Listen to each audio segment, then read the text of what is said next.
दरम्यान जरांगे पाटलांनी पुन्हा एकदा दरेकरांवरती हल्लाबोल केला। फुकटात निवडून येणारे दिशाभूल करतात असा पलटवार जरांगेंनी केलाय। काही जण फडणवीसांना राजकारणातून संपवण्याचा प्रयत्न करत असल्याचं म्हणत दरेकरांनी जरांगेंवरती निशाणा साधला होता। यावरून मागच्या दारातून येणारे गैरसमज पसरवण्याचं काम करतात अशी टीका जरांगेंनी दरेकरांवर केली आहे।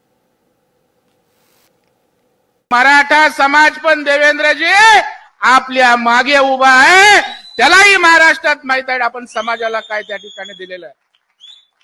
आणि त्याच्यामुळे काही लोक देवेंद्रजींना संपवण्याची भाषा करतात। अरे हे प्रेम कोणाच्या नशिबात आहे का?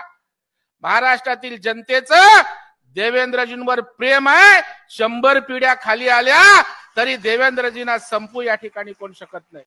हे काय हे जे फुकटात निवडून येणार आहेत काही वरची वर, हे त्यांना काहीतरी मिसगाईड करतात आणि यांनाच हेच जुळून देणार, म्हणजे रोष निर्माण करते ती विनाकारण। हे जे मागच्या दारातून येतात ना, हे नुसते एकमेकाला गैरसमज पसरून देते।